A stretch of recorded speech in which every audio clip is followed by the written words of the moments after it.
बच्चों नमस्कार। देखिए ये जो आपका चैप्टर है नेल्सन मंडेला, इसमें ये देखो उस पेज के ऊपर जिस पर कई फोटोज बने हुए हैं, पेज नंबर 20 है, page number 20।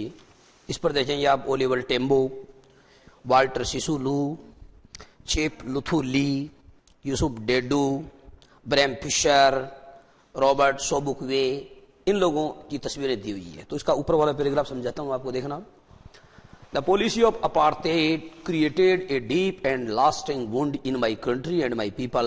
All of us will spend many years if not generations recovering from that profound hurt, but the decades of oppression and brutality had another unintended effect, and that was that it produced the Oliver Tambos, the Walter Sisulus, the Chief Luthu Lis, the Yusuf Deduj, the Bram Fishers, the Robert Sobukways of our time, men of such extraordinary courage, wisdom and generosity that their like may never be known again। इतना पर्याप्त है। अपने एक बार देखते हैं। The policy of apartheid. देखो बच्चों, apartheid का मतलब होता है रंग भेद। इसका मतलब हो गया कि रंग भेद की नीति। क्या बोला मैंने? रंग भेद की नीति। The policy of apartheid created, रंग भेद की नीति ने। मैंने कहा था कि ने और को, ये हिंदी के कर्ता ने, कर्म को, ये जो हिंदी के कारक हैं उनकी विभक्तियां होती है, और अंग्रेजी में इनके लिए कोई शब्द नहीं होता। जब आप किसी सेंटेंस का हिंदी में ट्रांसलेशन करते हैं तो ने और को आपको दिमाग से बाहर से लाना पड़ता है। ऐसा समझाया था, देखना।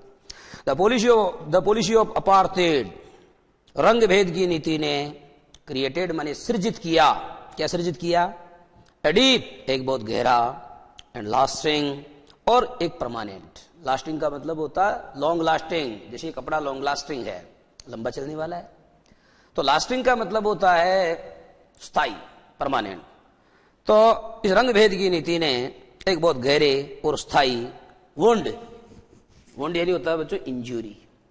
इंजुरी को आप कहते हैं HURT, हर्ट, जख्म, घाव। तो हुआ दरअसल ये कि रंग भेद की इस नीति ने एक बहुत ही गहरे और स्थायी घाव को सृजित किया। इन माई कंट्री, मेरे देश में, एंड माई पीपल, और मेरे देशवासियों में। माई पीपल का मतलब मेरे देशवासी हैं, मेरे लोग, मेरे देशवासी। तो कह रहा है नेल्सन मंडेला साहब, कह रहे हैं कि रंग भेद की इस नीति ने मेरे देश तथा मेरे देशवासियों में एक बहुत ही गहरे तथा स्थायी घाव को सृजित किया। एक स्थायी घाव का सृजन किया, निर्माण किया। Okay, all of us will spend many years. All of us will spend many years. All, सब, ऑफ, में से, अस, हम। इसका मतलब हम में से सब। ऑल ऑफ अस का मतलब होता है हम में से सभी लोगों को क्या करना पड़ेगा? विल स्पेंड मेनी ईयर्स, हम में से सभी लोगों को, या हम सब लोगों को अनेक साल गुजारने पड़ेंगे। We shall have to spend many years, हमें बहुत सारे साल गुजारने पड़ेंगे। इफ नॉट जनरेशंस, अगर बहुत सारी पीढ़ियां नहीं, अगर बहुत सारी पीढ़ियां नहीं तो कम से कम हमें बहुत सारे साल बिताने पड़ेंगे, बहुत सारे वर्ष गुजारने पड़ेंगे। किस काम में? रिकवरिंग फ्रॉम, रिकवरिंग इसका मतलब स्वस्थ होने में, from that profound hurt. Profound यानी होता है बच्चों डीप या गहन, और हर्ट का मतलब लिखा मैंने घाव। ये जो गहन घाव है, ये जो गहरा घाव है, इस गहरे घाव से उभरने में या इस गहरे घाव से स्वस्थ होने में हमें क्या करना पड़ेगा? हमें अगर कई पीढ़ियां नहीं तो कम से कम कई साल गुजारने पड़ेंगे। इस जख्म से उभरने में, इस घाव से उभरने में हमें अगर कई पीढ़ियां नहीं तो कम से कम बहुत सारे साल व्यतीत करने पड़ेंगे। या देखो एक बच्चों शब्द लिखा हुआ है, प्रोफाउंड यानी बताया गहरा।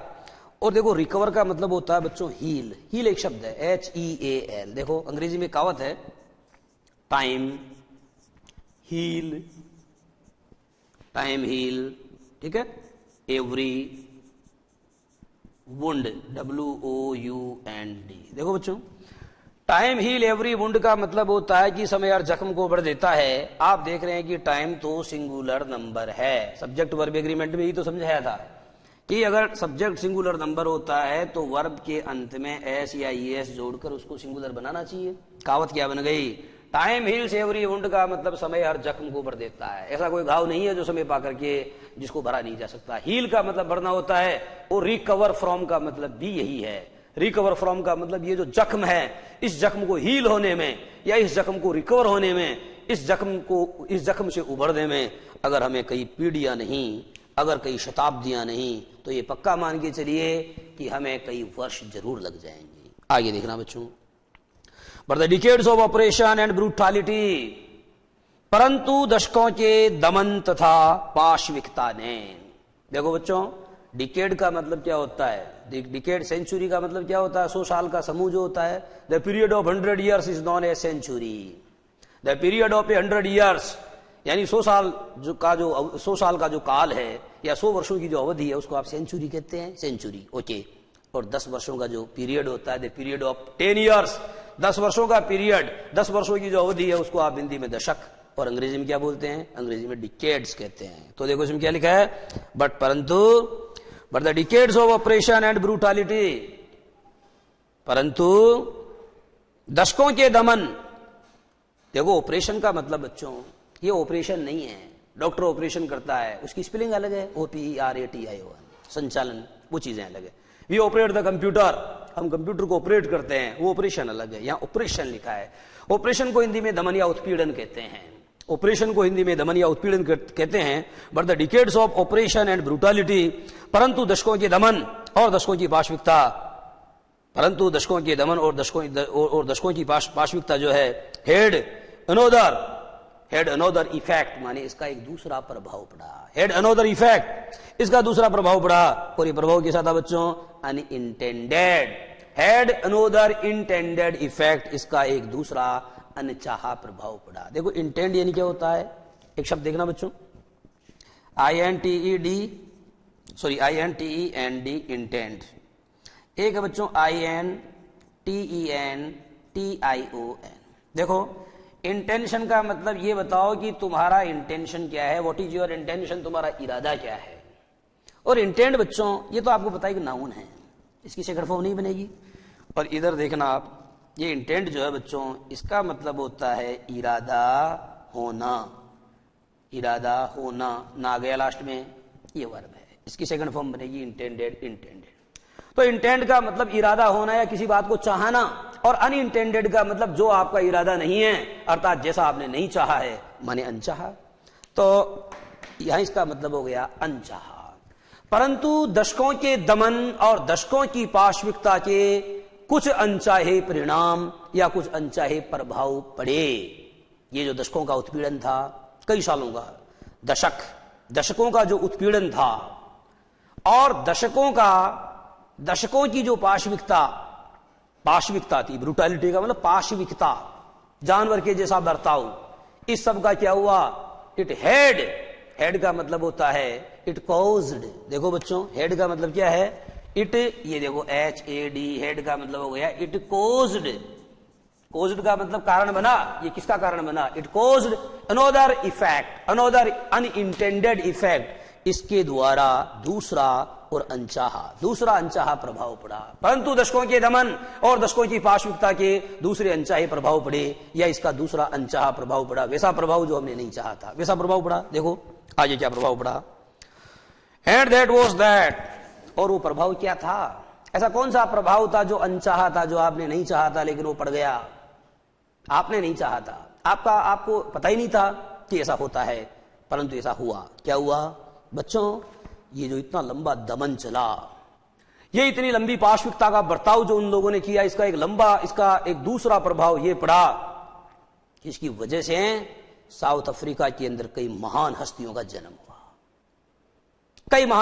जन्म हुआ। देखो ये हस्तियां कौन है, ओलिवर टेम्बोज, मैनी वॉल्टर सिसुलूज, चिप लुथुलीज, इस प्रकार की जो महान हस्तियां हैं, इनका प्रादुर्भाव हुआ। इस पाठ के अंदर बच्चों आगे नेल्सन मंडेला एक बहुत गहरी बात कहेंगे कि इस प्रकार के महान व्यक्तित्व, इस प्रकार के आचरण की बुलंदियों को पैदा करने के लिए ऐसा शोषण चाहिए, ऐसा उत्पीड़न चाहिए, ऐसे अत्याचार चाहिए, क्योंकि ऐसे अत्याचार, ऐसे शोषण और ऐसे उत्पीड़न की बुनियाद के ऊपर ही इस प्रकार के व्यक्तित्व की जो बुलंदियां हैं, इस प्रकार के व्यक्तित्व के जो प्रासाद हैं, उनका निर्माण होता है। यानी ये बहुत जरूरी है। अगर ऐसा शोषण नहीं होता, आप जानते हो, अगर भगवान श्री रामचंद्र को 14 वर्ष का वनवास नहीं लगता तो रावण का वध नहीं करते। चलो ये तो दूसरी बात है।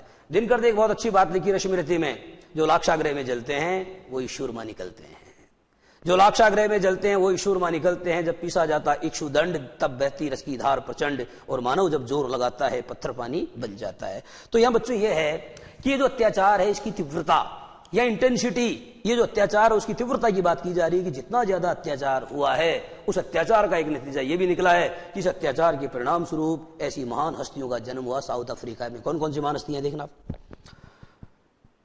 एंड दैट वाज दैट, और वह असर और वह प्रभाव यह था कि, और वह प्रभाव यह था कि, देखो एक दैट का मतलब तो क्या, वह, एंड दैट, और वह, वाज माने था, और वह था, और दूसरे दैट का मतलब है बच्चों की। आप देख रहे हैं इसमें 2 बार दैट आ रहा है, और दोनों बार दोनों दैट का मीनिंग अलग अलग है। इसमें दैट 2 बार आ रहा है और दोनों बार दैट का मीनिंग अलग अलग है। एंड दैट वाज दैट, और वह ये था कि, और वह प्रभाव जो पड़ा वो प्रभाव ये था। ये हिंदी में पढ़ते हो आप, एक शब्द 2 बार आता है और दोनों बार उसके मीनिंग सेपरेट होते हैं, तब आप क्या बोलते हो, जब एक शब्द 2 बार आया, दोनों बार उसके अलग अलग मीनिंग होते हैं।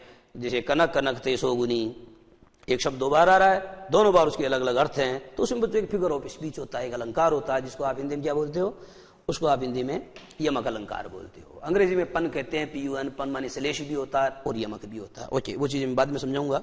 आप देखें ऑपरेशन एंड सॉरी, देखें आप, एंड दैट वाज दैट, और ये प्रभाव ये था कि इट प्रोड्यूस्ड, इसने उत्पन्न किया, और वो प्रभाव यह था कि इसने उत्पन्न किया, किसको उत्पन्न किया, द ओलिवर टेम्बोज, इसने ओलिवर टेम्बोज को उत्पन्न किया। देखो बच्चों, ओलिवर टेम्बो एक व्यक्ति का नाम है, और इसके आगे द आ रहा है, और इसके अंत में ऐसे भी जुड़ा हुआ है। ये विचित्र प्रयोग है। It is an extra ordinary use, it is an extra ordinary use, it is a remarkable use, it is a strange use. एक विचित्र प्रयोग है, क्योंकि मैंने आपको कई बार समझाया कि एक व्यक्ति का नाम जो होता है, एक व्यक्ति, वस्तु, जगह, जानवर आदि के नाम का बोध कराने वाला जो नाउन होता है, उसको हिंदी में व्यक्तिवाचक संज्ञा कहते हैं और अंग्रेजी में प्रॉपर नाउन कहते हैं। ठीक है बच्चों, व्यक्तिवाचक संज्ञा वह नहीं होती जिससे किसी व्यक्ति का बोध होता है। व्यक्तिवाचक संज्ञा वह होती है जिससे किसी व्यक्ति, वस्तु, जगह, जानवर आदि के नाम का बोध होता है, चाहे वो सजीव हो, चाहे वो निर्जीव हो, चाहे वो स्त्रीलिंग हो, चाहे वो पुल्लिंग हो, इससे कोई फर्क नहीं पड़ता है। ठीक है, तो आपने क्या देखा, ये प्रॉपर नाउन है। This is the name of a person, एक व्यक्ति का नाम है, इसकी आगे कैसे आ सकता है। और सुनो, एक व्यक्ति का नाम बहुवचन में कैसे प्रयुक्त हो सकता है, परंतु हो रहा है। देखना आप, यही बात है, ये विशेष बात है। द ओलिवर टेम्बोज, इसने जन्म दिया कई ओलिवर टेम्बोज को, और उसका असर यह हुआ कि इसने जन्म दिया कई द वाटर सिसुलूज, इसने कई वाल्टर सिसुलूज को जन्म दिया, और इसका अंजाम यह हुआ, इसका परिणाम यह हुआ, इसका असर यह हुआ कि it produced many the chief Luthulis, इसने कई जो है चीप लुथुलिस जो है उनको जन्म दिया। द यूसुफ डेडूज को जन्म दिया। द ब्राह्म फिशर्स, कई ब्राह्म फिशर्स को जन्म दिया। The Robert Sobukwes of our time, और इसने हमारी जमाने की, टाइम में क्या होता है, हमारे समय के, हमारे काल के, हमारे जमाने के जो रॉबर्ट सोबुकवे हैं, ऐसे न जाने कितने ही रॉबर्ट सोबुकवेज जो हैं, उनको उत्पन्न किया, उनको जन्म दिया। ये क्या हुआ बच्चों, ये उस उत्पीड़न और उस लगातार चलने वाली पाश्विकता का एक दूसरा तथा अनचाहा परिणाम था।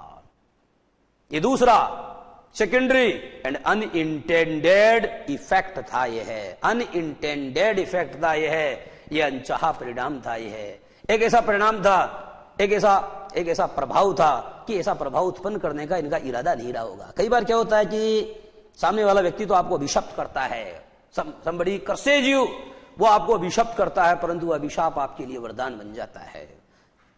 कहते हैं भगवान श्री रामचंद्र की फौज के अंदर, उनकी जो मिलिट्री ऑफ मंकीज, उनकी जो वानर सेना, उसमें 2 बंदर थे, नल एंड नील। वो जो साधु मुनि ऋषि हैं, उनकी मूर्तियों को उठा करके समुद्र में फेंकते थे, और ऋषियों ने उनको शापित किया कि आज के बाद तुम जो भी चीज पानी में डालोगी वो तैरेगी। हालांकि ऋषियों ने उनको शापित किया था, परंतु ये शाप कालांतर में उनके लिए वरदान साबित हुआ।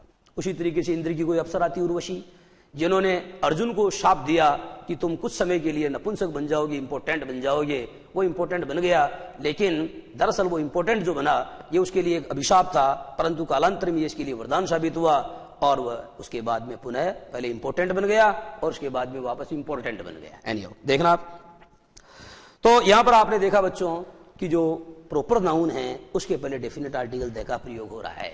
आपने ये भी देखा कि यहां पर जो प्रॉपर नाउन है उसके अंत में एस या एस जोड़ करके उसका प्लूरल बनाया गया है। ठीक है, तो ये अपने आप में एक विशेष बात है, इसके ऊपर मैं प्रकाश डालूंगा। ये देखना आप, man of such extraordinary courage, ऐसे लोग, सच एक्स्ट्रा ऑर्डिनरी यानी ऐसे असाधारण साहस के धनी लोग, ऐसे सच माने ऐसे, एक्स्ट्रा ऑर्डिनरी असाधारण, करेज मानी साहस, तो इस तरीके के ऐसे असाधारण साहस के धनी लोग जो हैं वो पैदा हुए।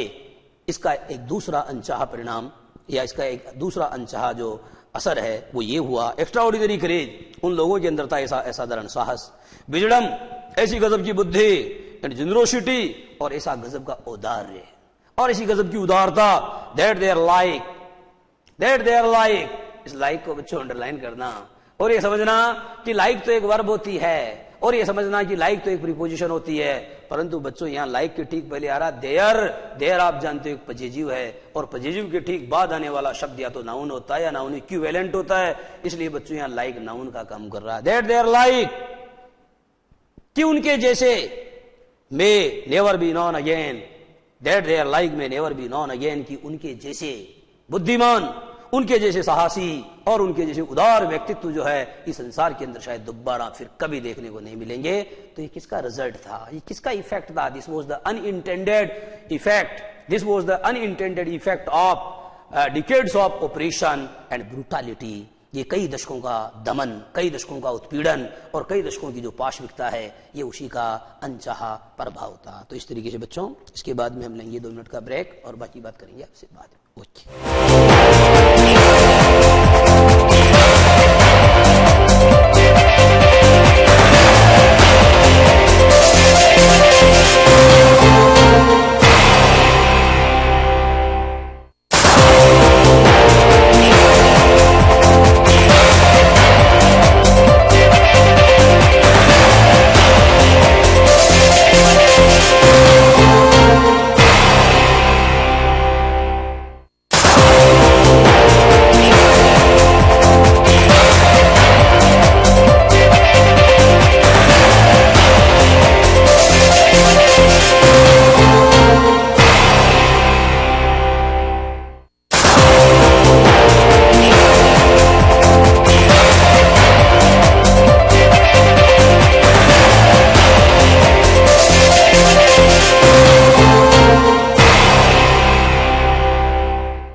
बच्चों please look at the board, देखना पहला sentence, she is Madhuri Dikshit, she is Madhuri Dikshit, और दूसरा sentence she is a Madhuri Dikshit. तीसरा sentence Samudragupta is the Napoleon of India. चौथा sentence Valmiki is the Homer of India. आगे वाला sentence Maharana Pratap was a Hercules, और आगे वाला sentence he is a Narad, और अंतिम sentence you are not a god that nobody should oppose you, you are not a god that nobody should oppose you. देखो बच्चों, एक एक वाक्यों को मैं आपको समझाता हूं। पहला वाक्य है शी इज माधुरी दीक्षित। इस वाक्य का मतलब यह हुआ कि उसका नाम माधुरी दीक्षित है। शी इज माधुरी दीक्षित, इसका मतलब क्या है कि उसका नाम माधुरी दीक्षित है। आई एम संपत राम, इसका मतलब my name is Sampat Ram, I am called Sampat Ram. In the same way she is Madhuri Dikshit, it means her name is Madhuri Dikshit और she is called Madhuri Dikshit. साधारण बात। ओके, दूसरा देखना बच्चों, she is a Madhuri Dikshit. यहां आपने देखा कि उसका नाम माधुरी दीक्षित है और उसके आइए मैंने आर्टिकल का प्रयोग किया। इसका मतलब यह हुआ बच्चों कि she is like Madhuri Dixit, अर्थात वो माधुरी दीक्षित के जैसी है, अर्थात वो माधुरी दीक्षित के जैसी है। समझने वाली बात यह है बच्चों, जो टिप्पणी लिखने लायक है वो ये लिख लेना, मैं बोल रहा हूं आपको लिखना है। अगर वाक्य में तुलना का भाव है तो प्रॉपर नाउन के पहले आर्टिकल का प्रयोग होगा। क्या बोला मैंने? अगर वाक्य में तुलना का भाव है, if there is an idea of comparison in the sentence, अगर वाक्य में तुलना का भाव है, हिंदी में बोला, अगर वाक्य में तुलना का भाव है तो प्रॉपर नाउन से पहले आर्टिकल का प्रयोग होगा। जैसे she is a Madhuri Dixit, इसका मतलब यह नहीं है बच्चों कि उसका नाम माधुरी दीक्षित है। इसका मतलब दरअसल उस कोई लड़की है जिसकी तुलना हमने माधुरी दीक्षित से की है। ठीक है, next, Samudragupta is the Napoleon of India. यहां पर बच्चों जो नेपोलियन है वो किसी का नाम है, परंतु मैंने इसके आगे द लगाया है। इसका मतलब यह हुआ कि Samudragupta is the Napoleon of India, यानी समुद्रगुप्त भारत का क्या है? नेपोलियन है। यानी समुद्रगुप्त की तुलना आप किससे कर रहे हो? नेपोलियन से कर रहे हो। और यहां पर बच्चों जो नेपोलियन है ना, उसका मीनिंग नेपोलियन नहीं है। या नेपोलियन का मतलब है वीर योद्धा, यानी all the warriors of the world are known as the Napoleons. विश्व के समस्त युद्धवीर नेपोलियंस के नाम से जाने जाते हैं। नेपोलियन दरअसल किसी व्यक्ति का नाम नहीं है, यह एक जाति के रूप में रूढ़ हो गया है। नेपोलियन शब्द किसी व्यक्ति विशेष का नाम न रह करके अब एक जाति के रूप में रूढ़ हो गया है। कौन सी जाति?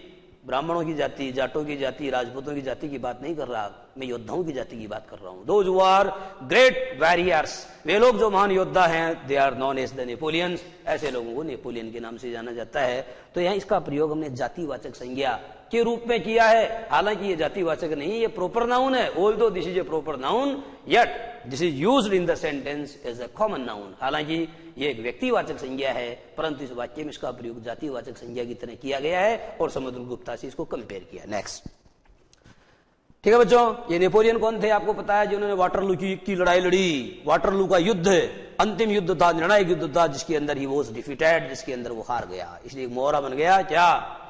Maharana Sanga met his Waterloo in the battle of Khanwa. Maharana Sanga Khanwa के युद्ध में निर्णायक रूप से हार गए। यानी निर्णायक रूप से जो अंतिम हार हो जाती है उसको कहते हैं टू मीट वंस वाटरलू। मुहावरा बच्चों, to meet once Waterloo. Okay, आगे देखना, Valmiki is the Homer of India. Valmiki को भारत का होमर कहते हैं। होमर बच्चों यूनान के एक बहुत बड़े कवि हुए हैं। ग्रीस अंग्रेजी में ग्रीस कहते हैं और हिंदी में क्या बोलते हैं अपन उसको? यूनान।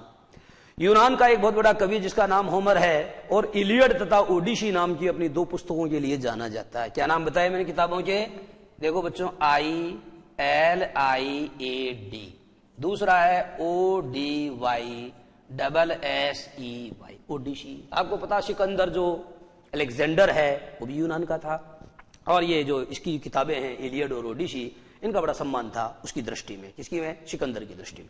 Iliad and Odyssey, these are 2 epics, ये दोनों महाकाव्य हैं। और कहते हैं कि यूनान जो देश है उसके प्रत्येक घर में इन महाकाव्यों की प्रतियां निश्चित रूप से मिलती है। जैसे भारत में रामायण और महाभारत नाम की जो महाकाव्य हैं उनकी प्रतियां करीब करीब हर घर में मिल जाती है। ठीक है बच्चों, तो होमर बहुत अच्छे कवि हुए हैं और उनकी तुलना हमने किनसे की है? सॉरी, वाल्मीकि की तुलना हमने होमर से की है। Valmiki is the Homer. तो इसका मतलब बच्चों, होमर का मतलब होमर नहीं है। जो ग्रेट पोएट होते हैं, जो महाकवि होते हैं, they are known as Homer, उनको होमर कहा जाता है। यानी होमर जो है उसका प्रयोग, अब होमर कवि को छोड़ करके व्यापक अर्थों में रूढ़ हो गया है, और होमर जो है, होमर का मतलब महाकवि है। होमर से तात्पर्य क्या है? महाकवि है। आगे देखना, महाराणा प्रताप आज हरक्यूलस, महाराणा प्रताप एक हरक्यूलस थे। हरक्यूलस वो योद्धा था जिसने यूरोप के अंदर थर्मोपल्ली नाम की जो रणभूमि है थर्मोपल्ली, उस थर्मोपल्ली के अंदर उसने युद्ध लड़ा, और महाराणा प्रताप ने हल्दी घाटी में लड़ा, इसलिए हल्दी घाटी को मेवाड़ की थर्मोपल्ली कहते हैं। Haldi Ghati is the Thermopylae of Mewar, Haldi Ghati को मेवाड़ की थर्मोपल्ली कहा जाता है। और महाराणा प्रताप ने वीर हरक्यूलस की तरह युद्ध किया था अपनी मातृभूमि की रक्षा के लिए, है ना। और अकबर जैसा जो दिल्ली सल्तनत का शहनशाह था उससे उन्होंने लोहा लिया था, इसलिए महाराणा प्रताप की तुलना किससे की जाती है? हरक्यूलस से। इसका मतलब देखो बच्चों, महाराणा प्रताप का नाम हरक्यूलस नहीं है, महाराणा प्रताप की तुलना हरक्यूलस से की गई है। यही तो मैंने कहा कि सेंटेंस में अगर तुलना का भाव है तो आर्टिकल का प्रयोग होगा। ही जे नारद, वो जो लड़का है उसका नाम नारद नहीं है, वो नारद की तरह है, इधर की बात उधर करता है, इसलिए उससे आपको दूर रहने की जरूरत है। और अंतिम सेंटेंस है बच्चों, you are not a god. मैंने कहा था ये गॉड के पहले आर्टिकल का प्रयोग सामान्य परिस्थिति में नहीं होता है, परंतु यहां हो रहा है और बिल्कुल सही हो रहा है। क्या? You are not a god that nobody should oppose you. तुम अपने आप में कोई खुदा नहीं हो कि कोई तुम्हारी बात का विरोध नहीं करे। You are not a god that nobody should oppose you. तुम कोई खुदा नहीं हो, तुम कोई ईश्वर नहीं हो कि कोई तुम्हारी बात का विरोध नहीं करे। तो इस तरीके से बच्चों आपने क्या जाना, अगर वाक्य में तुलना का भाव है तो प्रॉपर नाउन से पहले आर्टिकल का प्रयोग होता है। अगर वाक्य में कंपैरिजन का भाव है, तुलना का भाव है, तो उस वाक्य में प्रॉपर नाउन के पहले आर्टिकल का प्रयोग होता है। और ऐसी स्थिति में प्रॉपर नाउन का प्रयोग प्लूरल फॉर्म में भी हो सकता है। ऐसी स्थिति में प्रॉपर नाउन का प्रयोग प्लूरल फॉर्म में भी हो सकता है। आगे देखना बच्चों, क्या परहैप्स इट रिक्वायर, शायद इसमें आवश्यकता पड़ती है। इट रिक्वायर्स, इट नीड्स, शायद इसमें आवश्यकता पड़ती है। सच डेप्थ ऑफ ऑपरेशन, सच मानी ऐसी, डेप्थ यानी गहराई, ऑपरेशन का मतलब क्या होता है? शोषण या दमन या उत्पीड़न। शायद इसके अंदर उत्पीड़न की ऐसी गहराइयों की जरूरत पड़ती है। टू क्रिएट, निर्मित करने के लिए, सृजित करने के लिए। सच हाइट्स ऑफ कैरेक्टर, माने चरित्र की ऐसी बुलंदियों का निर्माण करने के लिए। देखो बच्चों, ये लाइन इस पार्ट की शायद सबसे अच्छी लाइन लगी है मुझे, तो आप देखो क्या करेंगे, परहैप्स को छोड़ दें और इट से अंडरलाइन करें। क्या? It requires such depths of operation to create such heights of character, यानी आचरण की ऐसी बुलंदियों या आचरण की ऐसी ऊंचाइयों का निर्माण करने के लिए शायद उत्पीड़न की इतनी हद या उत्पीड़न की इतनी गहराइयों की जरूरत पड़ती है। राइटर ने ऐसा माना कि इतने बड़े चरित्र का निर्माण कब होगा? जब वो, आपको पता है कि सोना जब आग में जलता है तब वो कुंदन बनता है, शुद्ध सोना बनता है। मैंने कहा कि जो लाक्षागृह में जलते हैं वो ईश्वरमा निकलते हैं।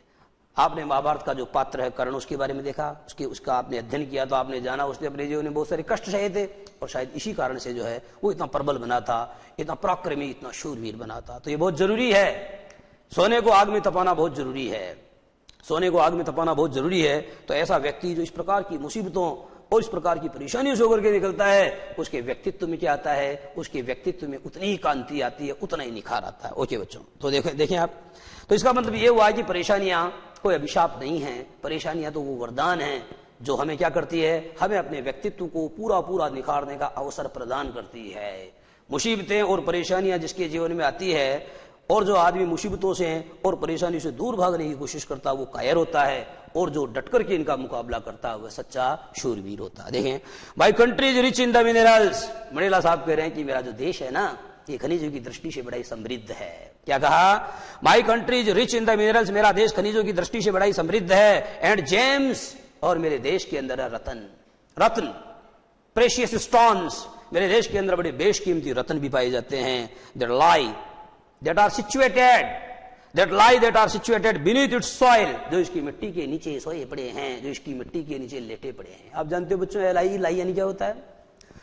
लाई का मतलब तो झूठ बोलना होता है, जैसे प्लीज डोंट टेल ए लाई, कृपया झूठ मत बोलो। और लाई का मतलब होता है बच्चों स्थित होना। क्या होता है लाई का मतलब? स्थित होना। कैसे? N ambassador is a man, N ambassador is a person who lies abroad for his country.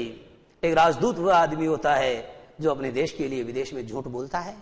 या an ambassador is a person who lies, who is situated, who lives, lie का मतलब live, who lives abroad for his country, जो अपने वतन के लिए दूसरे देश में निवास करता है। समझे बच्चों? तो आपने देखा कि ये जो सेंटेंस मैंने बोला इसमें लाई के दोनों मीनिंग सेट हो रहे हैं। इसमें लाई के दोनों मीनिंग सेट हो रहे हैं। लाई का मतलब क्या है? N ambassador is a person, एक राजदूत वह आदमी होता हु लाइज अब्रोड, जो विदेश में रहता है, फॉर हिज कंट्री, लाई माने रहना, और वो अपने देश के लिए आवश्यकता पड़ती है तो झूठ भी बोलता ही होगा। तो लाई माने झूठ बोलना, तो आपने क्या देगा, एक शब्द के डबल मीनिंग है। इसको कहते हैं बच्चों अंग्रेजी में पन। क्या बोलते हैं इसको पन कहते हैं, और हिंदी में इसको श्लेष अलंकार कहते हैं। श्लेष का मतलब शब्द एक होगा लेकिन उसके अर्थ अनेक होंगे। श्लेष का मतलब चिपकना होता है, वैसे चिपकना यानी एक शब्द के एकाधिक मीनिंग चिपके रहते हैं, दैट इज नॉन एज श्लेष, that is known as pun in English. उसको आप अंग्रेजी में पन कहते हैं। मैंने कहा जी kites are flying in the sky. Kites are flying in the sky का मतलब पतंग आकाश में उड़ रहे हैं। दूसरे ने सोचा नहीं चीलें आकाश में उड़ रही है। बोथ आर राइट, दोनों सही हैं। एक शब्द के एकाधिक अर्थ अगर होते हैं तो there you can observe the figure of speech pun. वहां पर पन या श्लेष नाम का जो अलंकार है उसको ऑब्जर्व किया जा सकता है। देखिए आप, my country is rich in the minerals. मेरा देश तो खनिजों की दृष्टि से समृद्ध है। एंड जेम्स और रत्नों की दृष्टि से समृद्ध है। That lie beneath it's soil, जो इसकी धरातल के नीचे, जो इसकी माटी के नीचे दबे पड़े हैं। But I have always non that, परंतु मैंने हमेशा इस बात को जाना है। देखो बच्चों, ऑलवेज को अंडरलाइन कर लो और अपने दिमाग से ये बात निकाल देना कि ऑलवेज का प्रयोग अगर होता है तो वह वाक्य हमेशा प्रेजेंट सिंपल का होता है। अगर किसी सेंटेंस में ऑलवेज या नेवर आया है तो वह वाक्य प्रेजेंट परफेक्ट का भी हो सकता है। जैसे I have always helped the poor, मैंने हमेशा गरीबों की मदद की है। मैंने हमेशा गरीबों की मदद की है। I have never disappointed, I have never disappointed a poor, मैंने आज तक कभी किसी गरीब को निराश नहीं किया है। मैंने आज तक कभी किसी गरीब को निराश नहीं किया है। तो ऑलवेज तथा नेवर का प्रयोग बच्चों प्रेजेंट परफेक्ट में भी होता है। But I have always known that, परंतु मैंने हमेशा इस बात को जाना है। क्या जाना है कि इट्स ग्रेटेस्ट वेल्थ इज, इसकी महानतम संपदा है। किसकी? साउथ अफ्रीका की, जो मेरा देश है, मेरा वतन है, उसकी ग्रेटेस्ट वेल्थ यानी इसकी जो सबसे बड़ी दौलत है वो क्या है? इज इट्स पीपल, वो तो इसके लोग हैं। परंतु मैंने हमेशा जाना है कि साउथ अफ्रीका की जो सबसे बड़ी पूंजी है, सबसे बड़ी जो कैपिटल है, सबसे बड़ी इसकी जो संपदा है, इसकी सबसे बड़ी मिल्कियत या जो दौलत है वो तो इसके लोग हैं। Finer and truer than the purest diamonds, जो शुद्धतम हीरों से भी ज्यादा, जो शुद्धतम हीरों से भी ज्यादा अच्छे और सच्चे हैं। फाइनर का मतलब होता है बच्चों ज्यादा अच्छे, ये कंपेरेटिव डिग्री है। और ट्रूअर का मतलब होता है ज्यादा सच्चे। तो मैंने ये माना कि जो मेरा देश साउथ अफ्रीका है ये खनिजों तथा रत्नों की दृष्टि से बड़ा समृद्ध है, जो कि इसकी माटी के नीचे, इसके धरातल के नीचे दबे पड़े हैं। परंतु मैंने हमेशा इस बात को माना है, परंतु मैंने हमेशा इस बात को जाना है कि इस देश की जो सबसे बड़ी संपदा है, इस देश की जो सबसे बड़ी दौलत है, वो तो इसके लोग हैं, जो कि शुद्धतम हीरों से भी ज्यादा सच्चे और उनसे भी ज्यादा अच्छे हैं। नेक्स्ट देखना, it is from these comrades in the struggle that, ये जो है इन साथियों के माध्यम से ही तो संभव हुआ है। स्ट्रगल माने संघर्ष, यानी संघर्ष के अंदर इन साथियों के सहयोग से ही ये संभव हुआ है। That I earn the meaning of courage, I learn the meaning of courage, कि मैंने साहस का मीनिंग समझा है। ठीक है, इट बिकेम पॉसिबल, ये संभव हुआ है only with the support of all this comrades, ये मेरे जितने भी कॉमरेड्स हैं इनके सपोर्ट, इनके सहयोग, इनके कंट्रीब्यूशन से ये संभव हुआ है। That I learn the meaning of courage, कि मैं जान पाया हूं कि हिम्मत या साहस का क्या मतलब होता है। टाइम एंड अगेन, अंडरलाइन करना बच्चों, टाइम एंड अगेन का मतलब बार बार होता है। टाइम एंड अगेन का मतलब अगेन एंड अगेन होता है, बार बार। I have seen man and women risk, मैंने कई बार जो है मैंने बारंबार स्त्रियों तथा पुरुषों को जोखिम उठाते हुए देखा है। And give their lives for an idea, और एक विचार के लिए, एक आदर्श के लिए अपने जीवन को कुर्बान करते हुए देखा। आपको पता है Vande Mataram, what is this? Vande Mataram जो है ये अपने आप में एक थॉट है, अपने आप में जो है एक आइडिया है। और इस छोटे से आइडिया के लिए क्या हुआ, इस आइडिया के लिए हमारे कई क्रांतिकारियों ने वंदे मातरम बोला और उन्होंने इसके लिए अपनी जान को कुर्बान किया। They sacrificed their selves, They sacrificed themselves at the altar of the great mother, उन्होंने मातृभूमि की बलिवेदी के ऊपर अपने जीवन को उत्सर्ग किया। किसके लिए? वंदे मातरम के लिए। क्या खास बात है वंदे मातरम में? तो ये कहना चाहते हैं नेल्सन मंडेला कि मैंने केवल एक आदर्श के लिए, मैंने केवल एक विचार के लिए लोगों को अपने जीवन को मातृभूमि की बलिवेदी के ऊपर कुर्बान होते हुए, अपने प्राणों को उत्सर्ग करते हुए देखा है। देखना, आई हैव सीन, मैंने ये देखा है, I have seen man stand up to attacks and torture without breaking, मैंने लोगों को स्टैंड अप, देखो बच्चों स्टैंड अप टू का मतलब होता है सामना करना, जूझना, फेस। आई हैव सीन, मैंने देखा है। मैन फेसिंग, मैंने लोगों को सामना करते हुए देखा। आई have seen man face attacks and torture, मैंने लोगों को हमलों, मैंने लोगों को आक्रमणों तथा यातनाओं का सामना करते हुए देखा है। विदाउट ब्रेकिंग माने बिना टूटे हुए, बिना बल टूट हुए, बिना निराश हुए, ठीक है, बिना टूटे हुए मैंने लोगों को क्या करते हुए देखा है, मैंने लोगों को आक्रमणों तथा जो यातनाएं हैं उनका सामना करते हुए देखा है। शोइंग ए स्ट्रेंथ, एक गजब की ताकत का प्रदर्शन करते हुए, एंड रेसिलियंस। ये बच्चों जो रेसिलियंस शब्द है इसका मीनिंग जुझारूपन होता है। तो लोगों को एक गजब की ताकत और एक गजब की जो जूझ है उसका परिचय देते हुए बिना टूटे हुए आक्रमणों तथा यातनाओं का सामना करते हुए मैंने देखा है। और एक ऐसी जूझ that defies the imagination, that defies the imagination का मतलब होता है कि जिसके आगे आकर के कल्पना भी जो है मध्यम प्रजाति है, अर्थात जिसकी कल्पना करना संभव नहीं है। वैसे जो डिफाई शब्द है बच्चों, DEFY, देखना DEFY, डिफाई का सही मतलब होता है डिसओबे। डिसओबे का मतलब अवज्ञा करना। एक कहावत है अंग्रेजी में, देखो, डेथ डिफाइज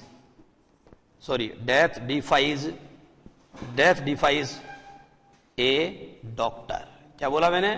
डेथ डिफाइज ए डॉक्टर का मतलब ये होता है बच्चों की मौत के आगे डॉक्टर की नहीं चलती। देखो, डेथ डिफाइज ए डॉक्टर, इसका मतलब मौत के आगे कोई नियम हकीम का जोर नहीं चलता। बड़े से बड़े डॉक्टर फेल हो जाते हैं, जब मौत आती है तो मौत आती है, वो किसी के रोके नहीं रुकती है। डॉक्टर दूसरे की मौत को क्या रोकेगा? खुद डॉक्टर की मौत ही जो डॉक्टर से नहीं रुक पाती है। तो मैंने कहा कि डेथ डिफाइज ए डॉक्टर, बच्चों इसको हम यूं कहते हैं गांव की भाषा में कि टूटी के कभी बूटी नहीं लगती है। जिस व्यक्ति की सांसें टूट गई है, ईश्वर ने जिसकी सांसों की डोर को तोड़ ही दिया है, फिर कोई संजीवनी बूटी लेके आ जाओ आप, हनुमान जी साहिब कोई सी भी संजीवनी बूटी लेके आ जाए, उस आदमी का जीवन नहीं बच सकता। माने टूटी के कभी बूटी नहीं लगती है। तो इस तरीके से बच्चों आज की बात यही समाप्त, और बाकी बात अगली क्लास में। नमस्कार।